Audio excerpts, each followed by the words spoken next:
भैया क्या सोच रहे हो? अरे अरे पगली, सोचना क्या है? मैं ये इलेक्शन जीत जाऊंगा, फिर मंत्री बनूंगा, फिर लोगों की भीड़ लग जाएगी, नोटों के ढेर लग जाएंगे, इतनी रिश्वत खाऊंगा, इतनी रिश्वत खाऊंगा कि मैं मालो माल हो जाऊंगा। वाह भैया वाह, अपना खाना दूसरों को खिलाते हो तो रिश्वत क्या खाओगे? हूँ मुझे बनाने की कोशिश मत करना। अरे पगली, तूने वो कहावत नहीं सुनी? कौन सी? यही कि खरबूजा खरबूजे को देखकर रंग बदलता है। वो तो ठीक है भैया, लेकिन मैं एक बात दावे के साथ कह सकती हूँ। क्या? यही कि सब रिश्वतखोर खरबूजे मेरे भैया को देखकर ईमानदार हो जाएंगे। हाँ। तेरे मुंह में घी शक्कर। लेकिन मेरी प्यारी बहन, ये काम जरा नहीं, बड़ा मुश्किल है, बड़ा मुश्किल है। गुरुजी, हम आप ही की तो मुश्किल आसान करने आए हैं। राम भली करे।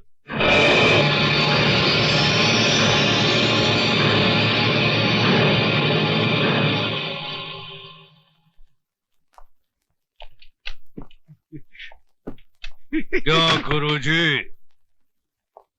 इलेक्शन की सब तैयारियां पूरी हो गई? कोई कमी रह गई हो तो हम पूरी।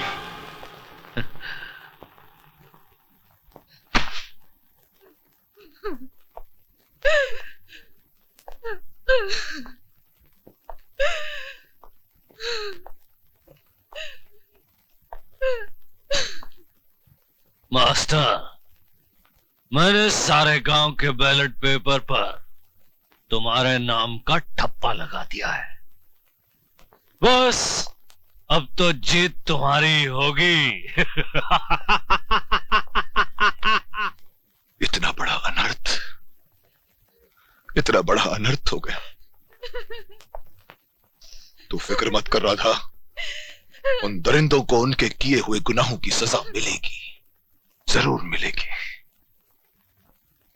मास्टर जी कहाँ है?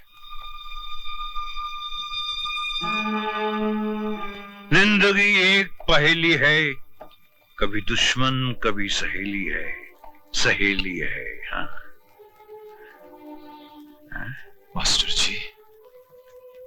कौन? एसपी अरुण? मेरे बड़े मंत्री बनते ही आ गए अपनी तरक्की के लिए। मेरे यहाँ कोई सिफारिश नहीं चलने वाली। कैसी बहकी बहकी बातें कर रहे हैं आप? बहक तो सारी दुनिया गई है, लेकिन दुख इस बात का है, इस बात का है कि मेरा अपना देश, मेरा भारत बहक गया है। चारों तरफ खून खराबा, जालसाजी, बेईमानी। जानते हो क्यों? क्यों मास्टर जी? क्योंकि जब राजा भया व्यापारी तो प्रजा हुई भिखारी। अगर विश्वास नहीं ना तो देखो यहाँ के गरीब किसानों को, देखो उस बेईमान दाता गुरु को, बेईमान दाता गुरु को। आप चिंता मत करें मास्टर जी, उस दाता गुरु के काले कारनामों का तो पर्दाफाश करके ही रहूंगा मैं। मास्टर ने दाता गुरु के खिलाफ इलेक्शन में खड़े होने की जो गलती की है, उसकी सजा तो उसे मिलेगी। लेकिन गांव वालों, तुम लोग दाता गुरु के खिलाफ वोट डालने की सोचना भी मत। तुम लोगों के गांव में 3640 वोट हैं और ये सब के सब वोट दाता गुरु के हक में पड़ने चाहिए। इसी में तुम लोगों की भलाई है।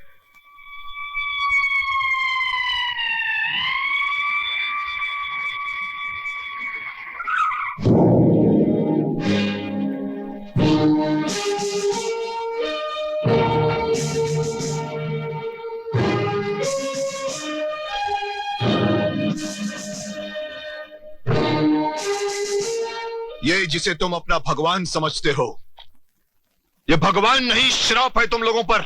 हम अपने दाता गुरु के खिलाफ कुछ भी नहीं सुन सकते। मेरे प्यारे भाइयों, अपने दिलो दिमाग से इस दाता का भ्रम निकाल दो। और यकीन नहीं आता तो पूछो इस पाखंडी से कि मास्टर दीनानाथ शास्त्री के परिवार वालों के साथ क्या क्या अत्याचार करवाया इन्होंने। अपनी जुबान को लगाम दो एसपी। जिस ऊंची आवाज से तुम बोल रहे हो, वो आवाज ये गांव वाले हमेशा के लिए बंद कर देंगे। खामोश! अंधविश्वास की जो ये पट्टी तुम्हारी आंखों पर पड़ी है बहुत जल्दी उतर जाएगी। आज तो मैं तुम्हारे इस बेटे को गिरफ्तार करके ले जा रहा हूं, लेकिन वो दिन भी दूर नहीं जब इन्हीं गांव वालों के सामने हथकड़ी पहनाकर मैं तुम्हारा ऐसा ही सम्मान करूंगा। एसपी, किस जुर्म में तुम मुझे गिरफ्तार कर रहा है? जुर्म का फैसला अदालत में होगा। इस केस के तमाम पहलुओं को मद्देनजर रखते हुए अदालत इस नतीजे पर पहुंची है कि गुमान सिंह वल्द रणवीर सिंह पर लगाए गए इल्जामात बिल्कुल बेबुनियाद हैं, क्योंकि ना तो इसके खिलाफ कोई सबूत है और ना ही कोई चश्मदीद गवाह। इसलिए अदालत गुमान सिंह वल्द रणवीर सिंह को बाइज्जत बरी करती है। नहीं जज साहब, ये नाइंसाफी है। मास्टर दीनानाथ की बहन के साथ हुए अत्याचार के साथ ये न्याय नहीं, अन्याय है। जज साहब मेरी बात तो सुनिए। बरखुरदार, ज्यादा चिल्लाओगे तो तुम भी हवालात में बंद कर दिए जाओगे। देख ली ठाकुर रणवीर सिंह की ताकत।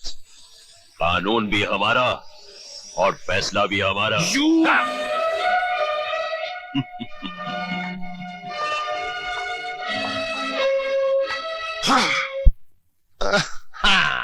गोरी हकलाइया, मैं लाता तुझे हरी हरी चूड़िया, अपना बना ले मुझे बाल माँ। गोरी हकलाइया, अपना बना ले मुझे बाल। अरे छोड़, मेरा बापू आ जाएगा। अरे तेरा बापू नहीं आ सकता, वो खेतों में गया लोटा लेकर, समझ गई ना? अरे वो अपना काम करने गया है, चल हम अपना काम कर लेते हैं। चिटक जा। देखो तुम मजाक करता रहता है, कुछ करता वर्ता तो है नहीं। मेरा बापू मुझे कहीं और बेच डालेगा, तू गाना गाता रहेगा। कल मुझे कोई और देखने आने वाला है। और बनारसी, अगर मेरा कुछ हो गया तो तेरा क्या होगा?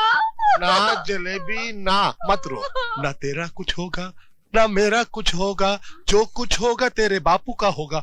मैं उसे जलेबी के जाल में ऐसा फंसा दूंगा कि वो जिंदगी और बाहर नहीं निकल सकेगा। चल एक पप्पी दे दे। अरे बेशरम, सब देख रहे हैं। अरे मेरे प्यारे भाइयों, अरे मेरी मदद करो, बहुत तकलीफ से गुजर रहा हूँ। एक पप्पी लेने दो ना, आंखें बंद कर लो प्लीज। हाँ चल एक पप्पी। जलेबी बनाऊं सोना हो जाए,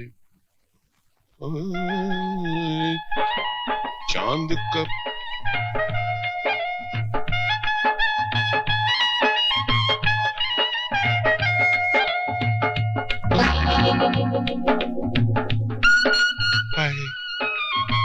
माखनलाल मिठाई वाले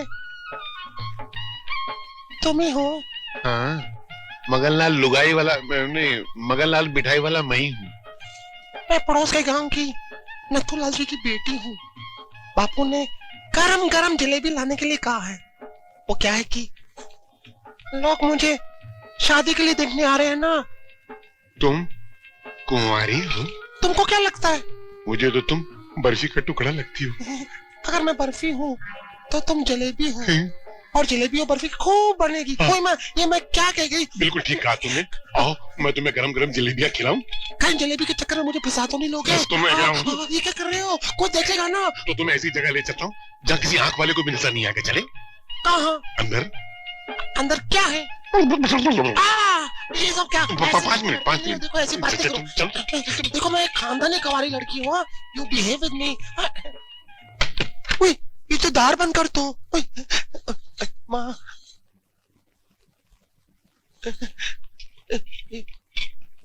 इधर आ रहा। क्या पहाड़ जैसी औरत है।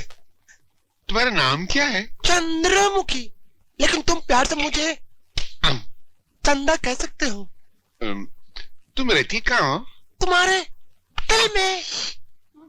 यार मुझे वैसे विश्वास नहीं आ रहा है कि तुम उसे इतनी जल्दी पट जाओगी। मैं तो पहले से फटी हुई हूँ। फटी हुई? मेरा मतलब पटी हुई हूँ तुमसे। अब देखो ना, जलेबी लेने आई थी, लेकिन जब से मैं तुम्हारे मन के मकान में बैठी हूँ ना, जलेबी मैं दुकान में ही भूल गई। ऐसा? मैं भी जलेबी लेकर आता हूँ। ना जा, जब मेरे सामने इतना बड़ा जलेबा खड़ा है तो मुझे उस जलेबी की क्या जरूरत है? तुम्हें जलेबा हूँ? हाँ। चले मुझे खा। मगन भाई, ओ मगन भाई, अबे क्या है? क्या कर रहे हो? हलवा पका रहा हूँ। आधा किलो मेरे लिए भी ले आओ। ये कोई सरकारी हलवा थोड़ी है, मेरा जाती हलवा है। मैं ही पकाऊंगा, मैं ही खाऊंगा। भाग। क्या तुम मुझे खाओगे? मोहब्बत के दांतों से। ना, मुझे मत खाना, क्यों? क्योंकि मेरे ऊपर बहुत बड़ा श्राप है। शराब? हाँ, पता एक साधु ने मुझसे कहा था कि शादी से पहले जो भी मुझसे प्यार करेगा वो मर जाएगा। अरे बाप रे! ना, लेकिन शादी के बाद जो भी मुझसे प्यार करेगा वो नोटों के पहाड़ पर राजा की तरह राज करेगा। सच? हाँ, तो फिर तुमने मुझे पहले क्यों नहीं बताया? ना। क्यों? मर जाएगा। तुम ये सब करोगे तो मैं क्या करूं फिर? मुझसे शादी। शादी मैं कैसे करूं? मेरी शादी के लिए मेरी बेटी राजी नहीं होगी। उसकी चिंता तुम मत करो। क्यों? जब मैंने बेटी के बाप को फंसा लिया है तो बेटी क्या चीज है? तुम पटा लोगी उसको? हाँ। सच? ना, क्यों? तू मर जाएगा। क्या तुम ये मनहूस खबर लेकर आए हो कि इलेक्शन कैंसिल हो गए? अब जो अपने कानों से सुना है जीजा गुरु वही तो खबर दे रहे हैं। राम भली करे, ये सब किया धरा उस नए एसपी का है यहाँ। समझ गए हम दादा गुरु, हम सब समझ गए कि उस नए एसपी का राम नाम सत्य है।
हरामजादो, एक मामूली पुलिस वाले से मार खा के आ गए तुम। अरे अब जाने भी दीजिए, बस कीजिए जीजा गुरु, माफ कर दीजिए इन्हें। दरअसल हुआ ये था कि आपका वफादार शंकर बीच में आ गया, वरना उस अफसर की आज राम नाम सत हो ही गई थी। वैसे जीजा गुरु, आपको इलेक्शन के बारे में चिंता करने की कोई जरूरत नहीं है। हाँ ठाकुर साहब, इलेक्शन कैंसिल नहीं हुए हैं, बल्कि सिर्फ 3 महीने के लिए मुलतवी हुए हैं। हाँ, ये तो अच्छा ही हुआ। अब तो आपके सामने खड़ा होने की किसी में हिम्मत नहीं होगी। चारों तरफ बस जीजा गुरु की जय जयकार होगी।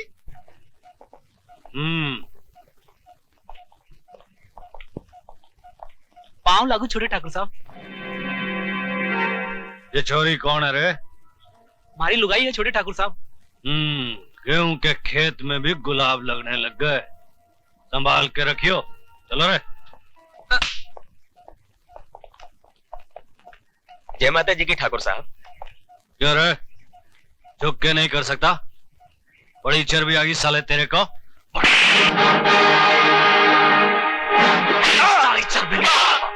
ठाकुर साहब, नहीं ठाकुर साहब, माफ कर दो, भूल हो गई। भूल हो गई ठाकुर साहब। नहीं ठाकुर साहब, नहीं।